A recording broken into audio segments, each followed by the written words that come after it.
إنما الأعمال بالنيات. بسم الله الرحمن الرحيم. الحمد لله رب العالمين، والعاقبة للمتقين، ولا عدوان إلا على الظالمين، وأشهد أن لا إله إلا الله وحده لا شريك له، أشهد أن محمدًا عبده ورسوله صلى الله عليه وسلم. وبعد. Ndugu zangu, tunaendelea na tafsiri ya surati al-Asr, tafsiri ambayo sura ambayo ina ujumbe mzito kama zilivyokuwa sura nyingine, zinatofautiana ujumbe. Tulizungumzia aya ya 3 na bado tuko kwenye aya ya 3,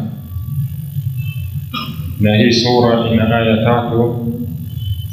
Tulisema Allah tabaraka wa taala katika surati al-Asr, baada ya kuwapia kwa muda,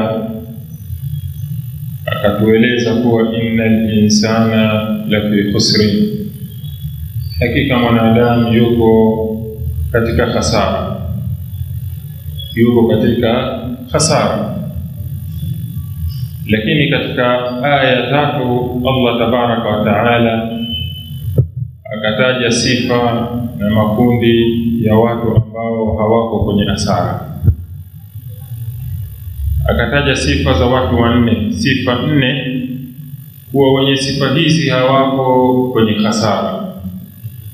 Na jana tuliona sifa ya kwanza pale Allah tabaraka wa taala aliposema illa alladhina amanu, isipokuwa wale walioamini. Sifa hii tumeiongelea takriban siku 2 kwa uchache, kuelezea ni wakina nani wameamini na sifa za waumini ni zipi. Kwa hiyo kila aliyekuwa hadhir katika darasa letu lililopita, basi kila mmoja amejipima kwa nafasi yake. Je, yeye ni muumini wa kweli kweli?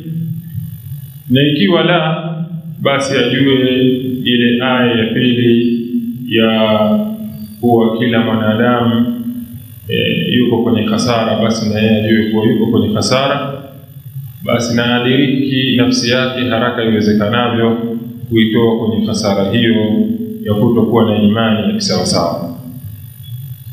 Leo tutaendelea na sifa ya 2 pale Allah aliposema wa'amilu salihat wal asri, na hapa kwa zama, innal insana lafi khusrin, hakika mwanadamu yuko kwenye hasara. Illa alladhina amanu, sasa wanavuliwa wale ambao hawako kwenye hasara. Allah anasema illa alladhina amanu, isipokuwa wale walioamini, waamilu salihati, na wakafanya matendo yaliyokuwa mema. Illa alladhina amanu, isipokuwa wale walioamini, waamilu salihati, na wakafanya matendo yaliyokuwa mema. Kwa hiyo mtu ambaye anafanya matendo yaliyokuwa mema, huyu mtu amevuliwa kwenye hasara, hayuko kwenye hasara. Na kama tulivyozungumza kuwa hizi sifa hizi ambazo Allah tabaraka wa taala kazitaja katika hii aya ya 4, kataja sifa hii aya ya 3, kataja sifa 4. Sifa ya kwanza ni sifa ya imani, sifa ya 2 ni sifa ya mtu anayefanya matendo mema, na sifa ya 3 ni sifa ya mtu ambaye anawahusia wengine, wanahusiana katika mambo ya haki, na sifa ya 4 ni wanahusiana katika kufanya subira. Tulisema hizi sifa 4 hizi sio sifa za kutosheleza, zinajitosheleza kwa mimi nikiwa na sifa moja basi nimevuliwa kwenye hasara. Hapana, ili uvuliwe kwenye hasara. Hizi sifa zote Muislamu uwe nazo. Uwe ni muumini, uwe unafanya mema, uwe unaamrisha mema, uwe unahusiana katika kufanya subira. Hizi sifa 4 lazima uwe nazo ili uvuliwe kwenye hasara. Sio sifa kuwa nikiwa na 2 basi siko kwenye hasara. Kwa hiyo leo Allah tabaraka wa taala tunaangalia aliposema wa'amilu salihati, na wakafanya matendo mema, na wakafanya matendo mema. Matendo mema ndugu zanguni ni kila matendo ambayo Allah tabaraka wa taala anayapenda na kuyaridhia. Hayo ni matendo mema, hayo ni matendo mema. Anasema mtafsiri huyu wa Qur'ani Abdurrahman As-Sa'di rahimahullah, anasema alipokuwa akitafsiri aya hii, anasema wal amalu salih, na matendo mema, matendo mema ambayo Allah kasema wa amilu salihat, na wakafanya matendo mema, hawa watakuwa wamevuliwa kwenye hasara. Wal amalu salih, naendelea kusema na matendo mema, wa hadha shamilun li af'ali alkhair kulliha. Matendo mema, tamko hili linakusanya matendo ya kheri yote. Matendo mema ni matendo ya kheri yote, adh-dhahira wal batina, matendo ambayo ni ya dhahiri mtu anayafanya yanaonekana, wal batina, na matendo ya siri mtu anafanya kwa siri. Kuna mtu anafanya matendo ya kheri, watu wanamuona, hapana budi utaonekana tu ukifanya kheri. Unakuja kusali hapa msikitini swala ya jamaa, utaonekana tu kwa unasali swala ya jamaa.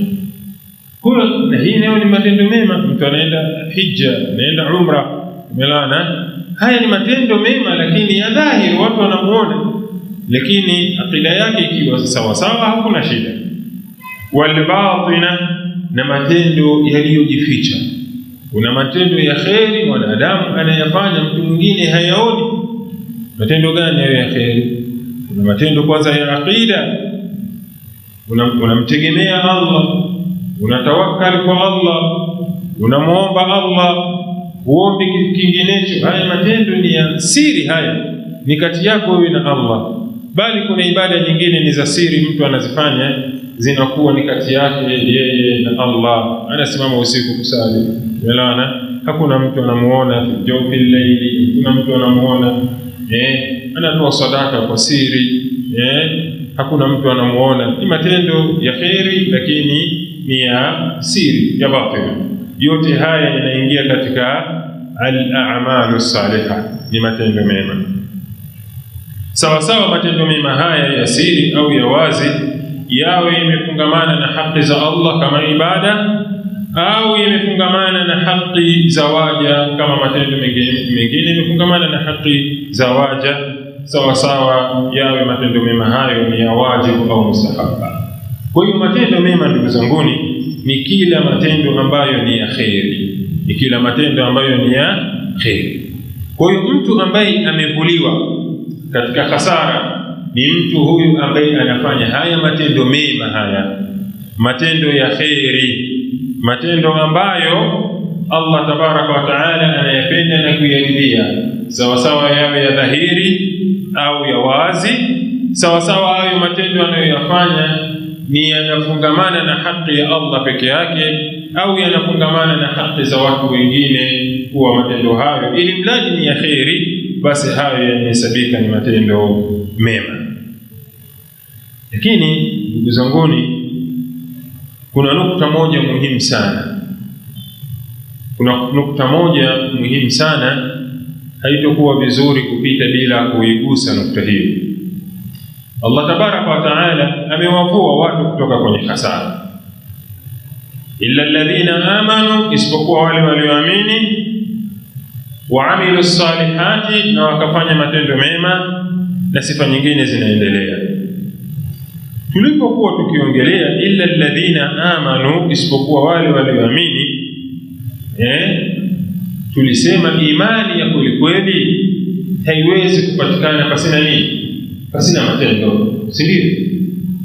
Mtu hawezi kusema mimi ni muumini wa kweli, imani yake ikawa ina thamani mbele ya Allah, pasina imani yake kwenda sambamba, pasina matendo yake kwenda sambamba na imani yake. Kwa hiyo katika imani matendo yamo, katika imani matendo yamo.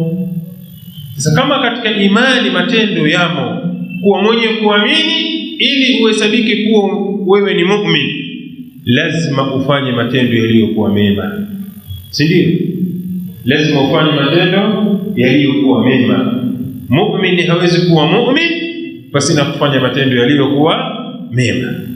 Kwa hiyo neno imani, au Allah aliposema illa alladhina amanu, isipokuwa walioamini, imani hapa imani ya kawaida inaingia, zile nguzo 6 za imani zinaingia, vile vile na matendo yanaingia katika imani. Kama ndivyo hivyo, kuna hikma gani Allah tabaraka wa taala baada ya kutaja illa alladhina amanu akaja tena akasema waamilu salihati, wakati matendo mema yamekwisha ingia kwenye imani? Sijui nieleweka ninapozungumza hivi? Nieleweka? Matendo mema yamekwisha ingia kwenye imani. Sasa kwa Allah tabaraka wa taala, baada ya kutaja imani ambayo ndani yake kuna matendo mema, kaleta tena waamilu salihati, na wakafanya matendo mema. Kuna hikma gani? Si ilikuwa inatosha tu kusema illa alladhina amanu watawasau bilhaqqi watawasau bisabri, kwa sababu matendo mema yamekwisha ingia kwenye imani, lakini Allah tabaraka wa taala kayaleta tena matendo mema katika aya, kayataja tena. Si tumeelewana matendo? Huu ni uslubu wa Qur'ani, na kila kalima ndugu zanguni katika Qur'ani lina maana pana sana, lina maana pana sana. Ni tofauti na tunavyodhani sisi kuwa kalima zinaweza kuwa zinatoshelezana. Huu ni uslubu na huu mpangilio upo katika Qur'ani. Wanazuoni wanasema huu uslubu ni upi? Atful khas ala al-aam, atful khas ala al-aam, kuambatanisha kitu maalum baada ya kutajwa tamko lililojumuisha vitu vingi. Yani linatajwa tamko linajumuisha vitu vingi, baada yake inaletwa atfu ambayo inataja sehemu ya lile tamko ambalo limejumuisha vitu vingi. Tutoleeni mfano, tunaweza tusielewe. Mathalan tukisema hapa msikitini, waumini wa msikiti wa Ijumaa wote kwa umoja wao wametoka wanatembea mpaka Buhongo. Waumini wa msikiti wa Ijumaa wametoka wanatembea kwa mguu mpaka Buhongo. Si tamko linajumuisha watu wote? Baada ya hapo nikasema na Chanila naye alikuwepo. Na Chanila naye alikuwepo. Chanila si waumini wa msikiti wa Ijumaa. Chanila sijui tunamjua. Chanila simama watu wakujua. Usipige sarakasi tu.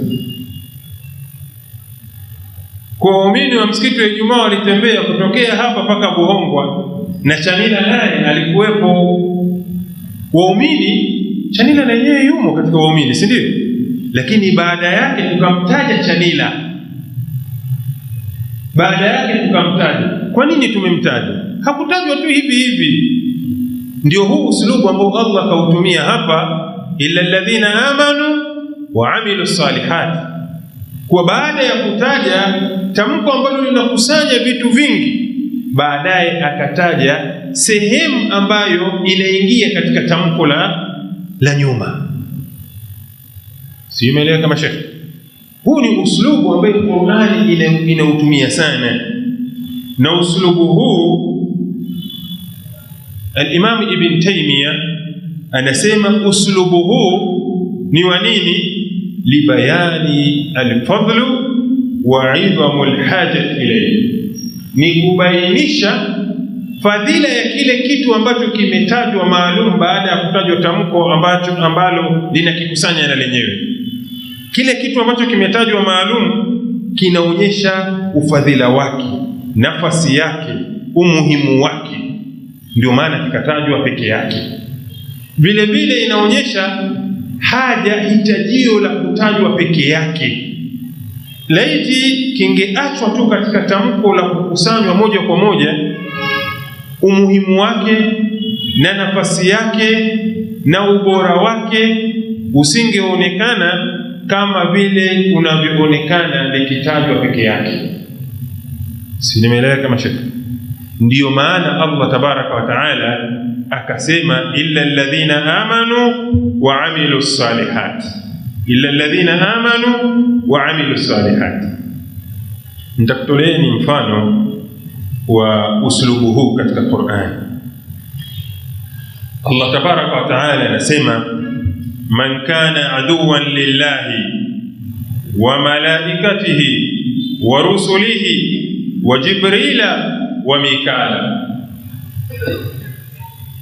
Man kana aduwan lillah, yule ambaye atakuwa ni adui wa Allah, wa malaikatihi, na akawa ni adui wa malaika wa Allah, wa rusulihi, na akawa ni adui wa mitume wa Allah, hapo akaja wa jibrila, na akawa ni adui wa Jibril. Kwa nini kamtaja Jibril? Jibril si katika malaika?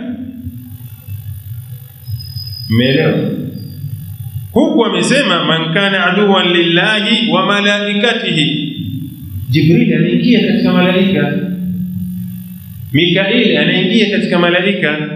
Lakini kwa nini Allah, kuna hikma gani Allah kuwataja hawa malaika hawa baada ya kutaja tamko ambalo linawakusanya na wenyewe, lakini baada yake kawataja nini? Kuonyesha sharafu ya hawa malaika, utukufu wa hawa malaika, kuonyesha utukufu. Umeelewa? Huu ni uslubu ambao unatumiwa katika Qur'an. Aya nyingine Allah tabaraka wa taala anasema hafidhu ala salawati, zihifadhini swala, was-salati al-wusta, na mhifadhi swala ya kati kwa kati. Swala ya kati kwa kati ni swala ya al-asri, si ndio?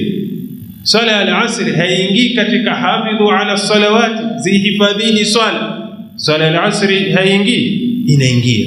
Lakini kwa nini Allah kaitaja peke yake baada ya kutaja tamko linalokusanya swala zote? Kwa nafasi yake na utukufu wake na fadhila zake. Simeleka. Na aya nyingine ni nyingi. Tanazzalu almalaikatu, katika usiku wa Lailatul Qadri wanateremka malaika. Afu Allah akasemaje? Waruhu fiha, na anateremka malaika Jibril. Sidi amesema wanateremka malaika waruhu fiha, tena akaja kumtaja Jibril peke yake, lakini Jibril ni katika malaika. Sije tumeelewa uslubu wa Qur'an. Huu ni uslubu wa Qur'an, na huu uslubu ndio huo uslubu ambao Allah tabaraka wa taala ameutumia hapa, illa alladhina amanu wa amilus salihati, isipokuwa wale walioamini na wakafanya matendo mema. Japo muumini hawezi kuwa muumini mpaka afanye matendo mema. Kuna hikma gani Allah tabaraka wa taala kuleta uslubu huu, atful khas ala al-aam, katika aya hii? Hikma ya kwanza, ndugu zangu, libayani anna al-iman, Allah anataka kutubainishia kuwa imani la yakfi wahdahu duna amali, kuwa imani haiwezi kutosha peke yake ikamvua mtu kwenye hasara pasina kufanya amali njema. Simeleka sheikh, anazidi katika aya hii, anazidi Allah kutilia nguvu, japo unajua kabisa imani haiwezekani ikakosekana na matendo. Hapa Allah anazidi kutilia nguvu kuwa imani peke yake haiwezekani jamani ikakutoa kwenye hasara pasina kuwa na amali njema. Allah anazidi kutilia nguvu. Hikma nyingine Allah kutumia usulubu huu ni nini? Bayanu lianna al-amala shartun fi kamal al-iman. Allah anataka kubainisha kuwa amal, matendo mema ni sharti fi kamal al-iman, ni sharti ya ukamilifu wa nini? Wa imani. Matendo mema ni sharti ya ukamilifu wa imani. Ndio maana Allah akaleta atfu hiyo, anazidi kukufungua macho kuwa hapana, usidhani hivyo kuwa imani peke yake inatosha pasina amali njema. Lakini hikma nyingine kama wanavyosema wanawazuoni ni arrad, kuwajibu wale ambao wanadhani kuwa imani peke yake pasina amali njema inatosha. Kuna watu wanadhana hiyo, tulioongelea jana, kuwa imani peke yake inatosha kumwokoa mtu, inatosha. Amali si muhimu sana. Hapa Allah anataka kuwajibu na kuonyesha imani peke yake tu ya kukiri kwa moyo na kutamka kwa ulimi haitoshi, mpaka yapatikane amali njema. Ndio maana akaleta baada ya iman amali njema, illa alladhina amanu wa amilus salihat. Na katika aya nyingi Allah tabaraka wa taala analeta iman kisha al-amalu salih. Man kana yarju liqa'a rabbih falyamal amalan salihan. Tumelana liqa'a rabbih ndio imani hiyo, falyamal amalan salihan. Tumelana na hikma ziko nyingi ambazo wanawazuoni wamezitaja, na hikma hizo zote zinaonyesha umuhimu wa hili tamko, illa alladhina amanu, isipokuwa walioamini, wa amilus salihati, na wakatenda matendo yaliyokuwa mema. Sasa ndugu yangu katika imani, lazima tujue matendo mema ni yapi. Lazima tujue matendo mema ambayo ni sababu ya mwanadamu kuvuliwa katika hasara ni yapi. Sifa ya kwanza tunahitaji imani. Ukiwa una imani umekamilisha sifa ya kwanza ya kuvuliwa kwenye hasara. Sifa ya pili ni nini? Matendo mema, al-amalu salih. Ukiwa una matendo mema umekamilisha sifa ya pili ya kuvuliwa kwenye nini? Kwenye hasara. Matendo mema ni yapi? Je, matendo mema ni kila yale ambayo mimi ninayofikiria kuwa nikifanya tendo hili ni jema ikawa ni sababu ya mimi kuvuliwa kwenye hasara? Au matendo mema ni yapi? Na matendo mema ndio yanakubalika kwa Allah tabaraka wa taala. Ni vigezo vipi vikipatikana vinaonyesha kuwa haya ndiyo matendo mema ambayo ni sababu ya kuvuliwa kwenye hasara? Vigezo gani ambavyo vikipatikana vinaonyesha haya ndiyo matendo mema ambayo aliyoyakusudia Allah aliposema waamilus salihati, na wakafanya matendo mema? Ndugu zangu, kuna vigezo katika matendo yetu tunayoyafanya. Sio kila matendo yote tunayoyafanya yatakuwa ni mema mbele ya Allah, la, bali Sio hata anayesali kusali kwake ni tendo jema kuwa linakubalika kwa Allah na linahesabika kuwa ni sababu ya mtu kuvuliwa kwenye nini? Kwenye hasara. Kuna vigezo vikipatikana katika matendo, hayo matendo ndiyo yanahesabika ni mema, na ndiyo yanahesabika hayo matendo yanamvua mtu kutoka katika hasara ambayo Allah tabaraka wa taala ameiongelea. Hiyo karatasi hiyo ndiyo inatubainishia ni nini Allah tabaraka wa taala, ni matendo yapi Allah tabaraka wa taala ameyakusudia katika aya hii, wa amilu salihati, na wakafanya matendo mema. Hizi ni vigezo vya matendo kuwa mema. Matendo mema ndiyo anayoyakubali Allah tabaraka wa taala. Allah anasema katika hadithi al-Qudsi ya Ibn Adam, innama hiya a'malukum uhsiha lakum, enyi wanadamu, si mengineyo, mimi nadhibiti amali zenu tu. Waman wajada khairan, yule ambaye atakuta khairi, kuwa amali nilizozidhibiti kwake yeye ni za khairi, ni njema, ambazo zimekamilisha masharti, faliyahmadillah, amhimidi nani? Allah. Kwa hiyo hivi ni vigezo ambavyo vikipatikana ndiyo matendo yanajulikana kuwa haya ndiyo matendo mema. Ndiyo anayakusudia Allah hapa, illa alladhina amanu wa amilu salihati, wakafanya matendo mema. Matendo mema ni yapi? Ni haya ambayo yamekamilisha vigezo hivi tutakavyovisoma hapa, na ndiyo matendo ambayo Allah anayakubali. Matendo mema ndiyo matendo ambayo Allah anayakubali kwa sababu yamekamilisha vigezo. Nasema shurutu qabuli al-a'mali inda Allah azza wa jalla, masharti ya kukubalika amali kwa Allah. Huwezi kuvuliwa kwenye hasara mpaka amali zako ziwe njema, na amali zikiwa njema ndio amali ambazo Allah anafanyaje? Anazikubali. Kwa hiyo amali anazozikubali Allah ambazo ni njema zina masharti na vigezo.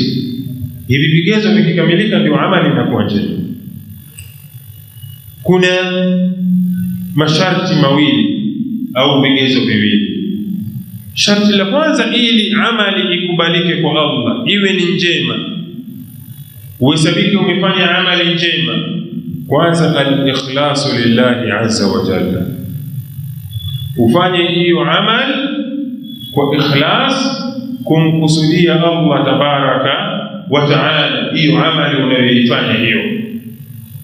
Si unasali, je, unasali kwa ajili ya Allah?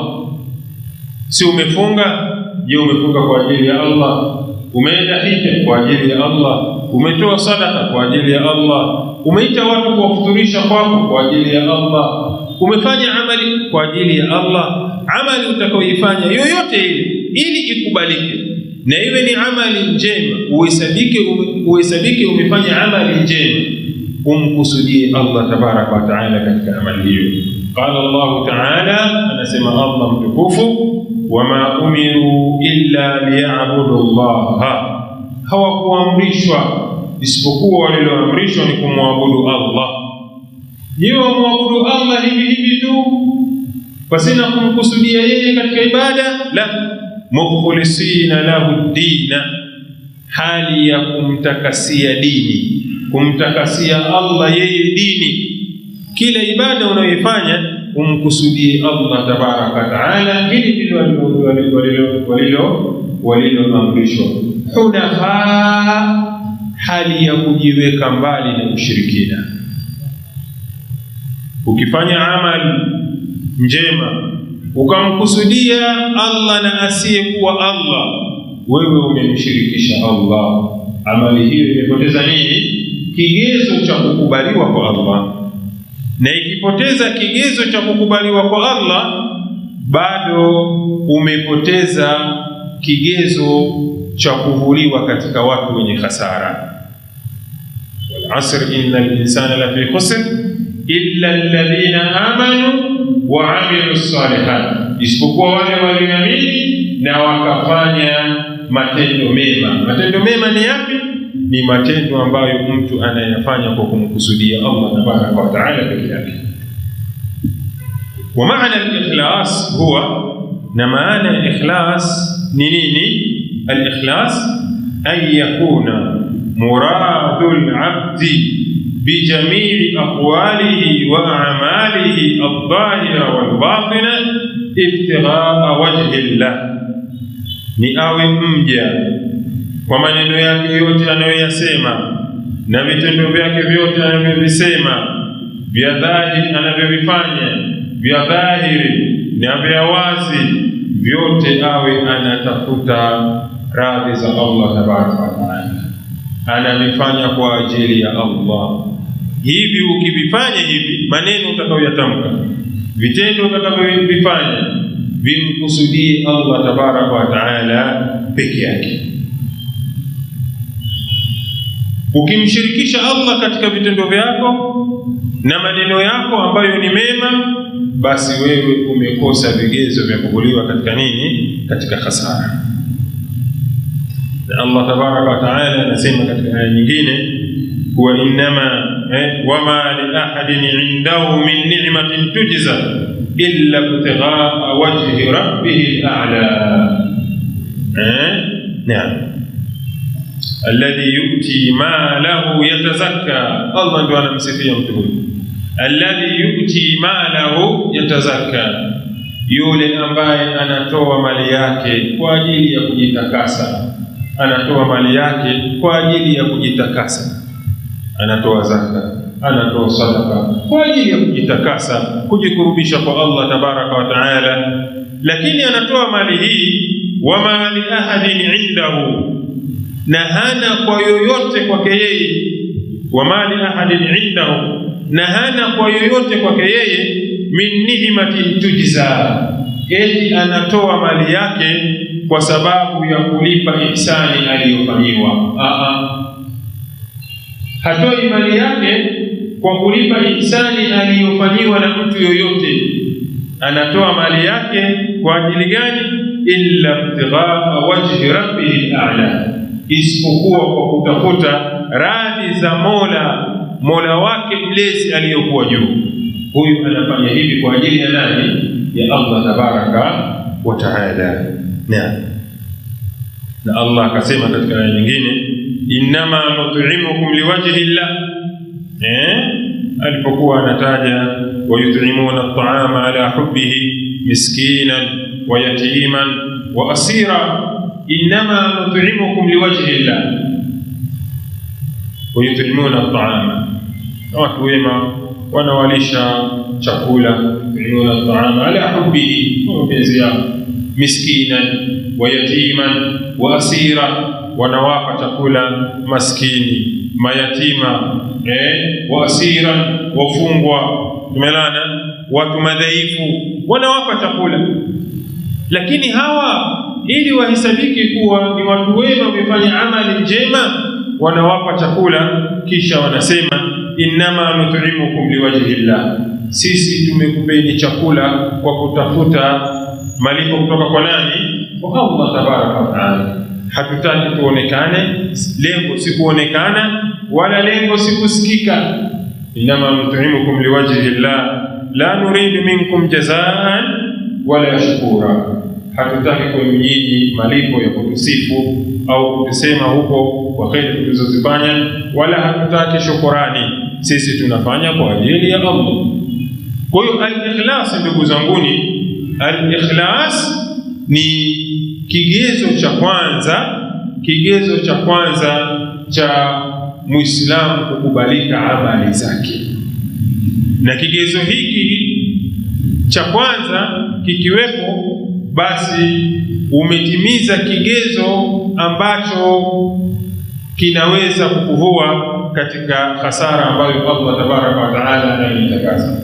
Kwa hiyo miongoni mwa vigezo vya al-amalu salih, matendo mema yajulikane kama ni matendo mema, mtu afanye hayo matendo mema kwa kutaraji nini? kwa kumkusudia nani? Allah tabaraka wa taala peke yake. Na hapa ndio watu wengi tumefeli, na ndio ambapo Iblis ametuchezea sana hapa. Mtume salawatu rabbi wasalamu alayhi anasema, akhwafu ma akhafu alaykum ashirka asghar, jambo ninalokuhofieni sana nyinyi ni shirki ndogo.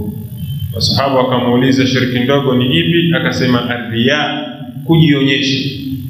Mtu anafanya kitu si kwa ajili ya Allah, anafanya kitu ili aonekane, asifike, aonekane, watu wamjue.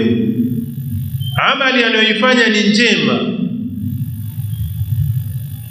kwa muonekano wa nje, watu wanamuona. Tunamuona anasali, tunamuona amefunga, tuko naye katika mambo ya kheri, tunamuona anafundisha, tunamuona anasalisha. Hizi ni amali nzuri kabisa, lakini amali hizi nzuri zinaharibiwa na nini? Na ikhlas. Zikisha ingia riya ndani yake, haiwi tena ni amali nzuri, hiyo inakuwa ni amali mbaya, hata katika macho ya watu, ikiwa inaonekana kuwa ni amali ya kheri.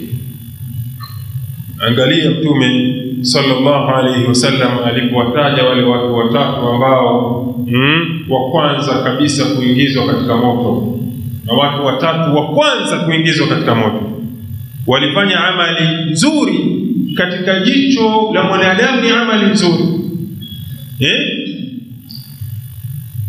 Mtu alipigana jihadi mpaka akafa kwenye jihadi, ni amali ndogo hiyo? Amali nzuri. Mtu alisoma Qur'ani akawafundisha watu Qur'ani, ni amali nzuri. Khairukum man ta'allama al-Qur'ana wa 'allama, amali nzuri hiyo. Mtu alitoa katika njia ya Allah mali zake, ni amali nzuri. Lakini watu hao watatu ndio kwanza kutupwa katika moto wa Allah.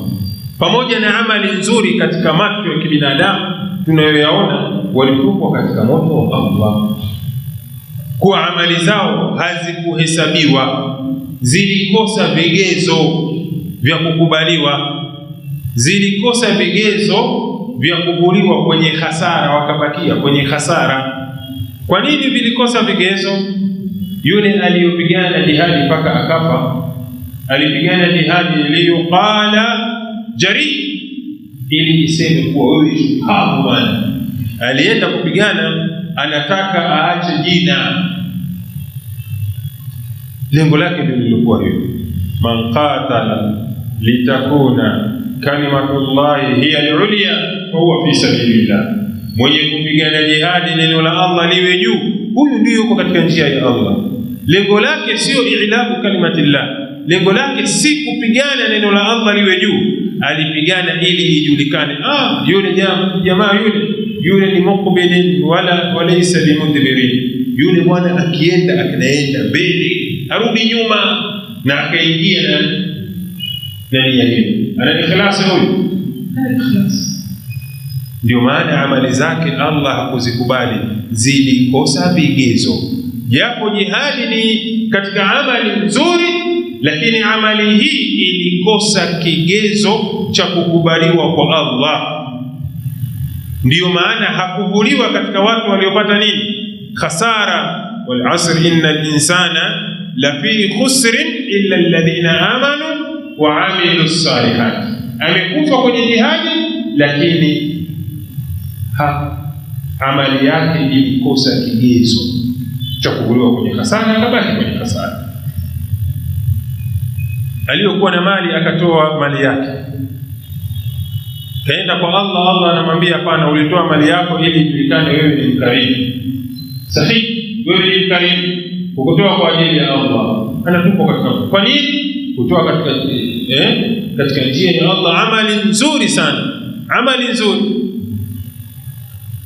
Lakini amali imekosa vigezo, haikukubaliwa, kabaki kwenye hasara. Innal insana lafi khusr illa alladhina amanu wa amilus salihat, wakafanya matendo mema ambayo yametimiza vigezo.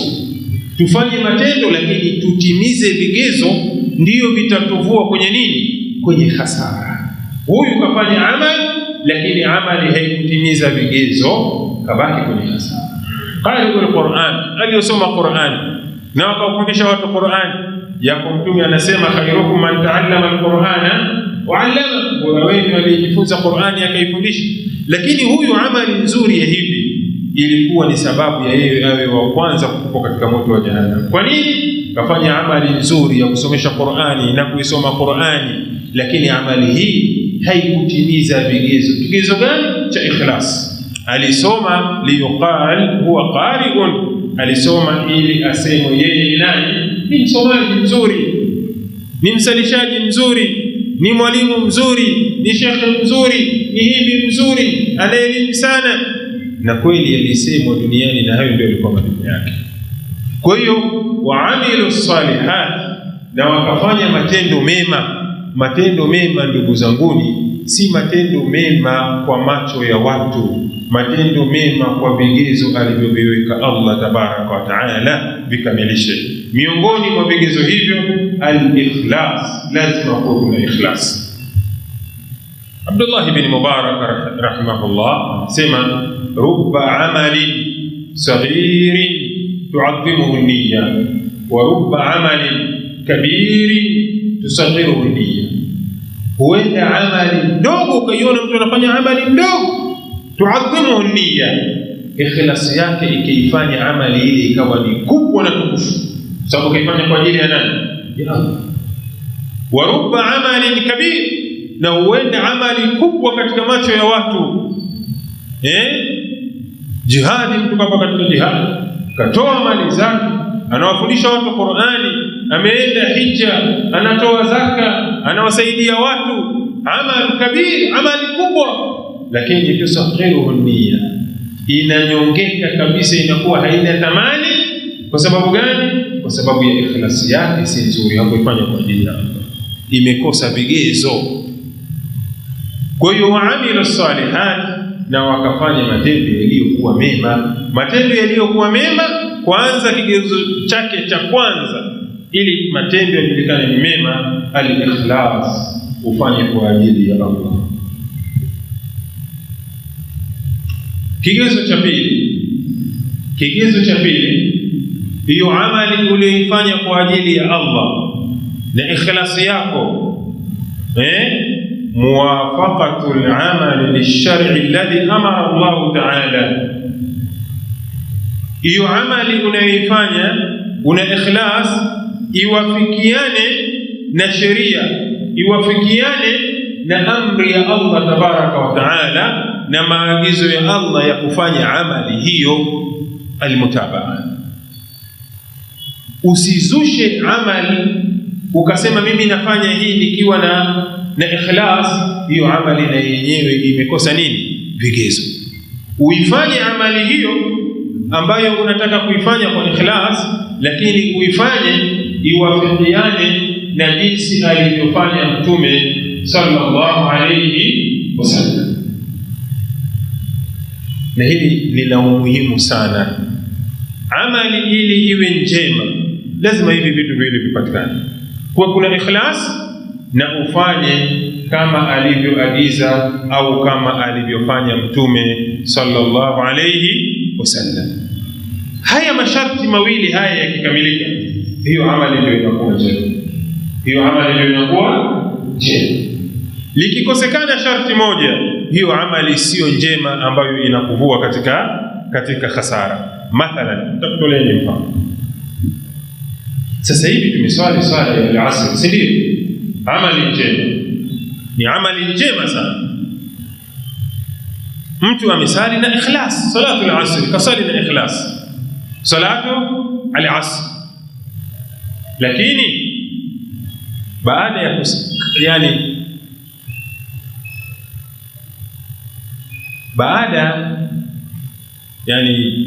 badala ya kusali raka 4 yeye kasali raka 3. Ana ikhlasi kabisa, nasali kwa ajili ya Allah. Kigezo cha kwanza kimekamilika. lakini kasali rakaa 3.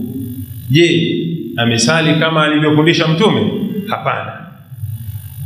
Amali hii itakubalika?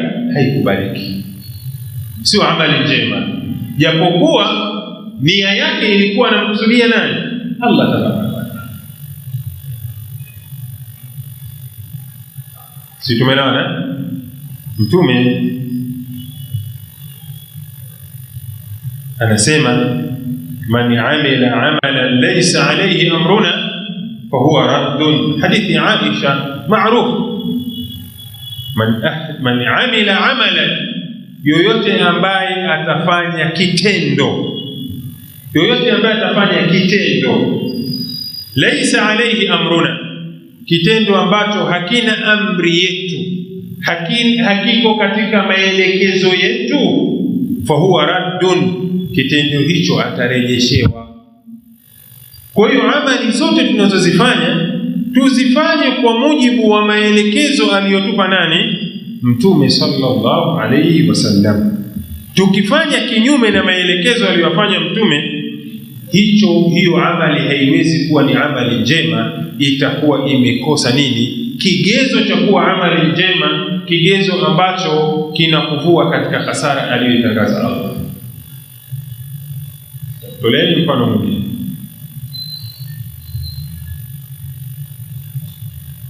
Mtu anaanzisha ibada,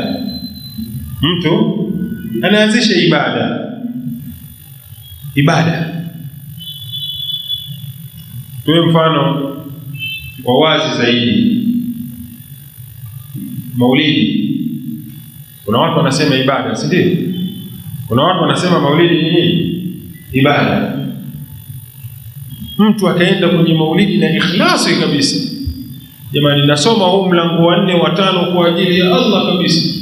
Na kuna wengine wanasoma milango hiyo wanalia kabisa. Unamuona mtu analia, sema ikhlasi yuko nayo, sio? Kigezo cha kwanza kimekubalika, hakijakubalika? Kimekubalika, ana ikhlasi. Lakini ibada hiyo ya maulidi hiyo uifanye kama alivyoifanya nani? Mtume sallallahu alayhi wasallam. Sasa Mtume alifanyaje maulidi? Alisoma mlango wa 5. Tukiulizana tunasema hapana. Kwenye kiamu, kama watu ikifika kwenye kiamu wanamsimamia Mtume, wakati wa Mtume ilipokuwa imefika kwenye kiamu, Mtume alikaa au alisimama? Huwezi kupata jibu. Sisi tunaelewana? Kwa ni ibada ambayo wakati wa Mtume haikuwepo, haina maelekezo ya Mtume kufanya ibada hiyo ya maulidi. Na ili ibada ikubalike, lazima iwe ina maelekezo ya Mtume ya ufanyaji wa ibada hiyo. Hii amali hii imekamilisha vigezo viwili vya kukubalika? Haijakamilisha. Si tumeelewana mashaikh? Tumeelewana? Kwa hiyo hapa aliposema waamilu salihati, na wakafanya matendo mema. Matendo mema ni haya matendo ambayo yamekamilisha vigezo hivi viwili: al-ikhlas wal-mutabaa. Ipatikane ikhlas, sio ikhlas alafu wewe ukae ufumbe macho uamue kumwabudu Allah unavyotaka wewe. Hapana, wewe una ikhlas, na ibada ambayo unataka kuifanya kwa ikhlas iwe ni ibada mashrua, ina maelekezo kutoka kwa Mtume sallallahu alayhi wasallam. Watu wa Muridi unawaona wanasimama na kupiga vifua vyao, si ndio? Watu wengine wanakuwa kama vile wewe, wengine wanalia, mpaka analia, sijui wanaenda wazimu, sijui hata nini, ni mashetani, mpaka analia, anaona anamtaja Allah kabisa, anamtaja Allah. Haya una ikhlas. Je, Mtume naye alipiga kifua? Abubakar alipiga kifua? Umar alipiga kifua? Hiyo wanaijua, na kama walijua ndio walifundisha. Tuseme au tuseme au sisi wenyewe walisemaje? Ibada hii huwezi kuikuta. Japokuwa una ikhlas, lakini kigezo cha pili kimekosekana katika ibada yako hiyo, na kama kitakosekana haihesabiki kuwa hiyo ni amal salih. Wa amilu salihat, wakafanya matendo mema. Matendo mema ambayo yatatuvua sisi, ndugu zangu, yatatuvua katika hasara, ni matendo ambayo tunayafanya kwa ikhlas na tuyafanye kama alivyotufundisha Mtume sallallahu alayhi wasallam. Na hii ndugu zanguni ndio utaona hata ibada hii ya funga. Ukiangalia hadithi za Mtume ambazo zinaelezea funga na ibada ambazo zinapatikana ndani ya mwezi wa Ramadhani, mbele yake kule zimeelezea nini? Zimeelezea malipo. Amal salih ndio unalipwa wewe, ni amal salih. Allah atakulipa, na miongoni mwa malipo ni kuondoshwa wewe katika hasara. Umeona? Ukiangalia hadithi zilizokuja katika funga, ukiangalia kwa jicho zuri, na zenyewe zimefungamana na hivi vigezo vingapi? Viwili. Mtume sallallahu alayhi wasallam anasema, man sama ramadhana imana, mwenye kufunga mwezi wa Ramadhani. Ni mwenye kufunga tu mwezi wa Ramadhani alafu ghufira lahu ma taqaddama min dhanbi? La, mpaka vigezo vipatikane ndio utalipwa. Hivi vigezo viwili hivi vipatikane. Mtume hakusema man sama ramadhana ghufira lahu ma taqaddama min dhanbi. Hakusema hivyo kwa ambaye atafunga tu mwezi wa Ramadhani atafutiwa madhambi. Ameweka vigezo. Man sama ramadhana imanan,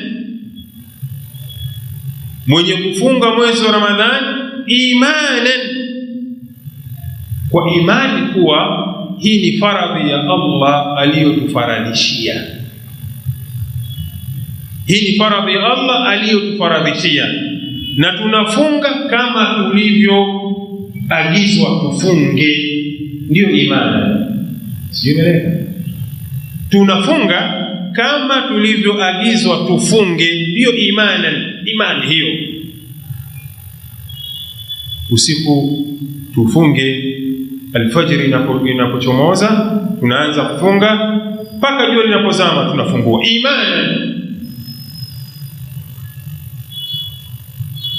Imani tufunge kama alivyotufundisha yeye kufunga, kwa imani ya kweli kweli kuwa ni faradhi hii. Hiki kigezo cha ngapi? Mutabaa. Ndio tufunge kama alivyotuamrisha Allah tufunge sisi. Tufunge kwa mujibu wa maelekezo ya Allah alivyotufundisha imana. Kigezo hiki. Kisha ihtisaban, ikhlas, na kwa kutaraji malipo kutoka kwa nani? Kwa Allah. Kwa hiyo hata hizi hadithi unaona hivi vigezo viwili Mtume kavitaja, ihtisaban na kwa kutaraji malipo kutoka kwa nani? Kwa Allah, kuwa wewe unafunga kwa ajili ya Allah. Sasa mwenye kukamilisha vigezo hivi viwili ndio ghufira lahu ma taqaddama min dhanbi, atafutiwa madhambi yake aliyotangulia. Kwa nini afutiwe madhambi yake?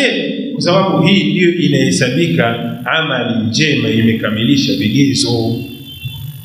Wal asr innal insana lafi khusr illa alladhina amanu wa amilus salihati, isipokuwa wale walioamini na wakafanya matendo mema. Matendo mema ndiyo haya ambayo imekamilisha nini? Vigezo. Al-ikhlas wal mutabaa, ipatikane ikhlas na ipatikane mutabaa. Ukiwa una ikhlas peke yake ukajizushia ibada ambayo haina maelekezo kutoka kwa Allah, hiyo haihesabiki ni amali njema, hiyo inahesabika ni bid'a, na unapata dhambi kuinasibisha hili ulilolizusha katika dini, unapata dhambi. Na ukifanya lile ambalo Allah amekuamrisha kulifanya lakini haukumkusudia Allah, hiyo sio amali njema na unapata dhambi. Kwa nini umshirikishe Allah katika ibada ambayo anatakiwa afanywe yeye? Unapata dhambi. Japo una ikhlas, japo ni ibada ambayo Allah kaamrisha, lakini haukumkusudia, unapata dhambi. na ibada hii haijakamilisha nini? Haijakamilisha vigezo. Kwa hiyo sio amalun salih, sio amali njema ambayo inakuvua katika nini? Katika hasara. Amali njema inayokuvua katika hasara, lazima hivi vigezo viwili vipatikane. Uwe una ikhlas, pili ufanye kama alivyofanya Mtume sallallahu alayhi wasallam. Wal asr, na hapa kwa zama, innal insana lafi khusrin, hakika mwanadamu yuko katika hasara, illa alladhina amanu, isipokuwa wale walioamini, wa amilu salihati, na wakafanya matendo yaliyokuwa mema, matendo ambayo yana ikhlas. Pili, wakafanya matendo kama Allah na Mtume walivyoelekeza kutekeleza ibada hiyo. Na tuishi hapa leo. Subhanakallahumma wa bihamdik, wa ashhadu an la ilaha illa anta, astaghfiruka wa atubu ilayk. Ili kuboresha kazi zetu, tunaomba mchango wako kupitia lipa namba kwa mitandao yote. ila Allah wa rasulih Jina Al-Hidayah Online TV. Aidha, usisahau kusubscribe, like na kucomment. Asante kwa kutuunga mkono. Al-Hidayah Online TV, uongofu kwa walimwengu.